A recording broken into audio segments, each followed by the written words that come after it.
When space is at a premium in your house, then building some bench seating with storage can solve a couple of problems at once.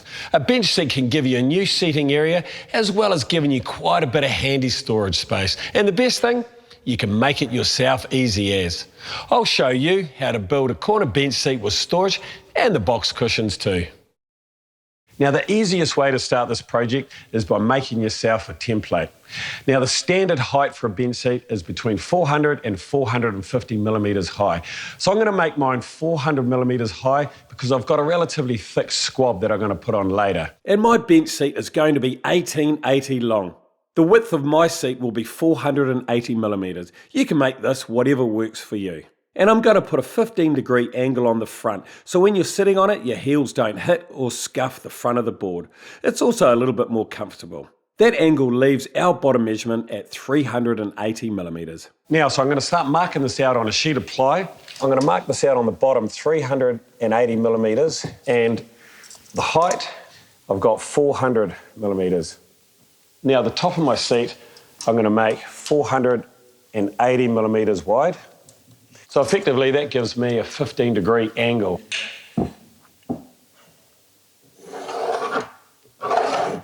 So that there is going to be the shape of our seat. Now, before I cut this out, what I'm going to do is take off the thickness of my front panel. So I'm going to use some 18mm ply for our front panel and also for the top. So all I'm going to do is just use a scrap piece of timber, mark the thickness of that, and take that off that top measurement as well.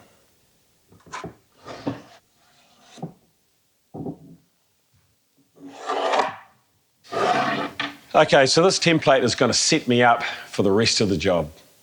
Now, the easiest way to cut this is by using a circular saw, because most people have one of these at home.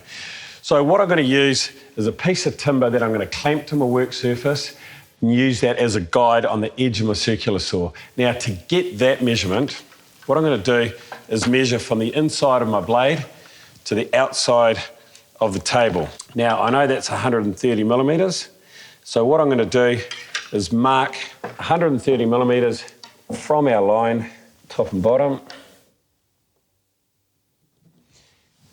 and I'm just going to clamp a piece of timber on there.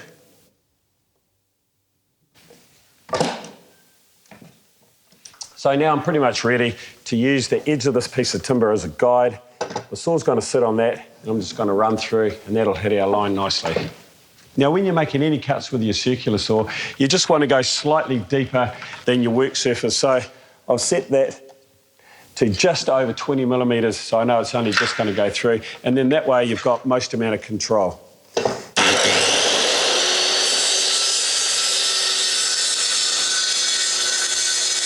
And then do the same for the other edge. And we're going to need 6 of these panels in total.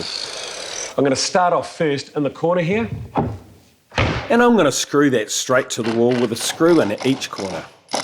Now, the overall length of my bench seat on this side is 1880 off that wall. Just going to mark 1880, that's the overall width.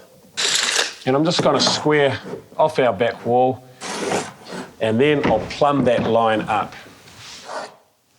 I'll take my template and I'll put it on my 1880 mark. I can mark a height on there, and I'll just mark on the inside. So I now know a length from the inside of my other template to the inside of this one, so I can cut a 60 by 20 batten that's going to fix to the wall. So here's a piece of 60 by 20 I've already cut to length, and I'm just going to screw that to the wall.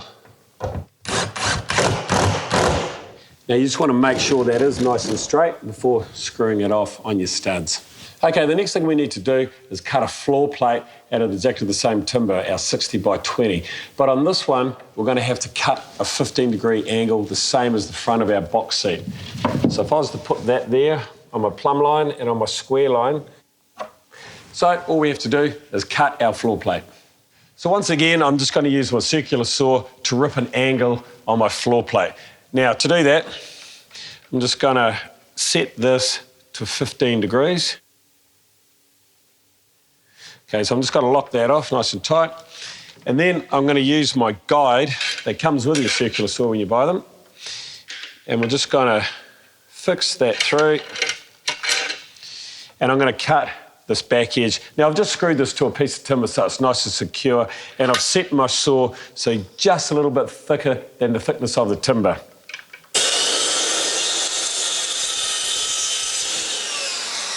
Now, a wee little tip when you are using a circular saw, you never ever want to put a foot or a hand behind your saw, because that's the way the motor wants to go backwards. You can lose a foot or a hand. Always keep your hand in front if you do want to hold it down.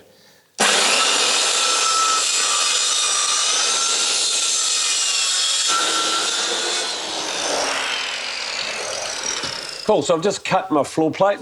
So what I'm going to do, I'm just going to fix that hard onto the floor, flush with the front of my template. And take my other end plate, and I'm just going to fix that to the wall. Now, all I'm going to do is line these 2 points up and fix our floor plate down. Sweet, now we're ready to cut our front board that goes on the seat. Now, using our template once again, I can actually measure the angle on that front there, and that'll give us the length for our front board. What I'm going to use is a track saw here. These are great if you've got a lot of plywood cutting up or any sort of a sheet material. You don't have to use a big cumbersome table saw. These are super handy. And it pretty much just looks like a circular saw, and the grooves here just slot straight into the track. So what I'm going to do is set that to 15 degrees, just like I did on my circular saw, but I'm using our track to give me a nice straight line. And I've just got a clamp here. That goes underneath our track. Clamp that down. Now I've got a really nice straight edge to give me a perfectly straight line.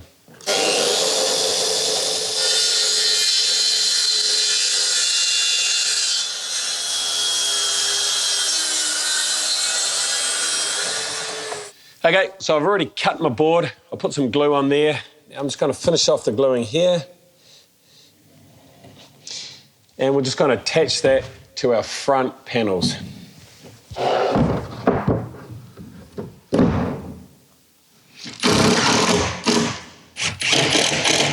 So the next thing we need to do is put our centre panel in. Now these panels are exactly the same as our ends. The only difference is we're going to have to chop out for our wall and our floor plate. So I've just taken an offcut of my 60 by 20 and I've marked that on the top corner there, and using a hand saw I've chopped that out, and I've done exactly the same for the bottom. I've just taken an offcut of my angled piece. I'll put that on there and chop that out. So that's just going to slip straight into the middle of our seat. The reason why we're doing this is so it strengthens that seat and it doesn't bow out at all. Okay, so I've measured the centre of my box, put a line on the back board there. Now I'm just going to square that across to the front, and then I'll just square that down.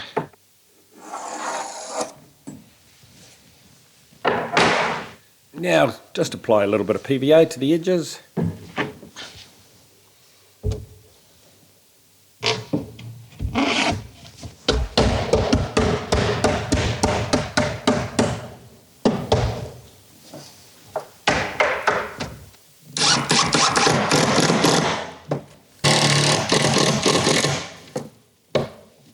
Okay, I'm not going to put any fixings at this stage at the back, because when I put my top board on, that'll secure it in place then. Okay, the next thing we're going to do is start building the top of our seat. Now to do that, I'm just using our 60 by 20 again. I've already pre-drilled a hole, which is really important with pine, especially on the ends, because it's really easy to split putting a screw in. So I've pre-drilled the holes, I've placed some screws in, and I've already put some PVA on the back. So all I'm going to do, sit that on, screw that down, and I'll do exactly the same for the front.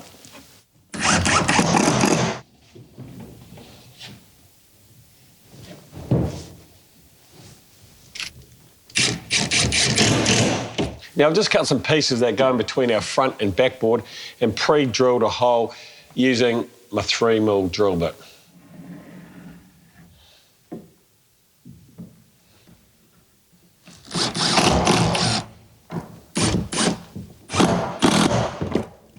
Now all we have to do is the same for the other two pieces. Now, because my seats are also going to double as storage, I'm going to cut a couple of sheets of ply that are going to sit in the top here so I can lift up. I can either hinge those or have them sitting in loose. So I'm just going to take another piece of 60 by 20 and I'm going to fix it to the underside of our boards. So all I've done is measured from the inside of our front board to our back plate. So I've just cut that a couple of mil loose so I can just get it in. That'll slide underneath and I'm just going to screw and glue that from the underside, and I'm going to do that for all 4 pieces.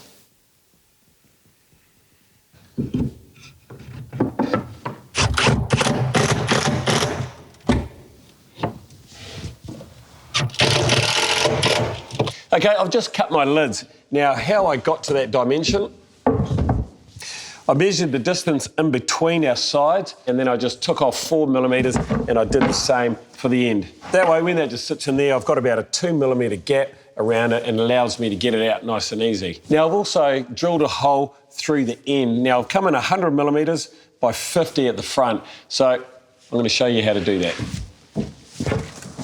So I'm using a 35 millimetre Forstner drill bit. You could use a spade bit, but these just give superior cutting. So I've already marked on my board 50 mil up by 100 mil in.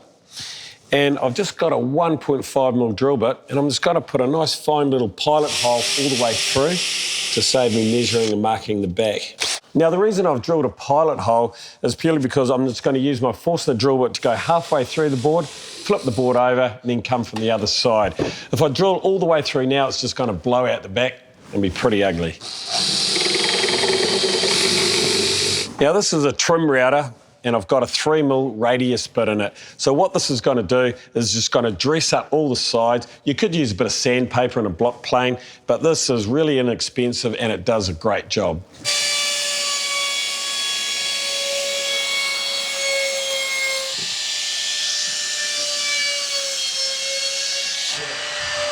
Use your trim router and orbital sander to tidy the edges on the seat as well.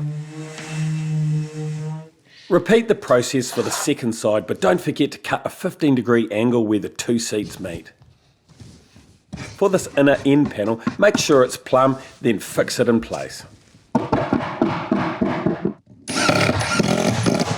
Now, I've already cut my front panel. Now, the way I got that, it's pretty simple. So I've just taken my template piece, it's exactly the same as our ends. I've just turned that upside down. That there fits in there absolutely beautiful because it's exactly the same angle but upside down. So all I've done is taken my sheet of ply, I've cut the angles on it, and I've just left it about 100 mil longer at this stage. And all I've done is mark that angle on the end and cut it off. So that just sits in there nicely. The next thing I have to do is come down this end here. I'm just going to make sure that my end panel is nice and plumb. Okay, now I'll just mark the back of that, chop it and fix it in place. Use a bit of PVA, then glue and screw the front panel. 710. Measure, mark and fit the centre panel, the support plates and the lids, and the job's done. Now I'm going to teach you how to make a box cushion like I've done here. So I'm going to make one for over there, time to measure up. So I've measured my distance from my box seat that's sitting there already to the end of my bench seat, which is 14.10 long. So I'm going to take 10 mil off that because I've got the batting rolling around either side. Now my width is 480 wide, so I'm going to take 10 off that as well. And also I've got some foam. And a really good tip here, because the foam is so expensive, is to buy a foam mattress from a rubber or foam supplier. They might even cut it to size for you. So the first thing I need to do is attach that onto here. So I'm just using this spray adhesive and I'm just going to put a liberal amount on our ply and I'm also going to put some on our foam. So all we do is put those 2 sections together and it's almost like an instant bond. So we'll just start from one end, make sure it's nice and square and just roll it down following the edge of my ply. Because once that goes down, you haven't really got a lot of time to work with it. Okay, the next thing we need to do is attach our material and our batting. I've laid my material face down and then my batting. I've pre-cut these to allow for about 60mm rollover. So the first thing I'm going to do is roll one side onto our ply, and I'm using 12mm staples. Now, if you like, you can give yourself a nice line to go to. Now, don't be afraid, as you can see, to give it plenty of staples because we want to stretch that other side around nice and tight. So for this side, be sure to pull the fabric tight. Now, just before I fold this end up, what I'm going to do is just cut this little section of batting off, otherwise we're going to get a double up of it and it's going to make it too thick.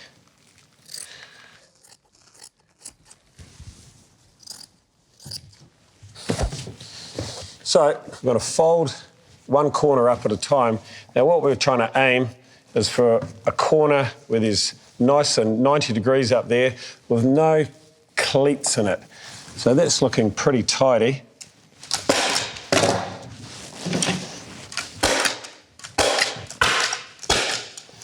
Now just do the same for the other end. Now I've already attached this one backrest and I've allowed a gap of about 120, 130mm. You can put it whatever suits you. So what I've done is attach Velcro to the back of my box cushion, and that's tacky on one side, and I'll put a couple of level marks on my wall already. Now, the good thing about using Velcro, a couple of different reasons. If the kids would drop anything down there, really easy to remove, or if you wanted to paint that wall, it's really easy to take off. So all I have to do, line that up with my level marks, and tickety-boo. And that's the job done. Now you've got yourself some useful storage space and a place to sit back and admire your handiwork.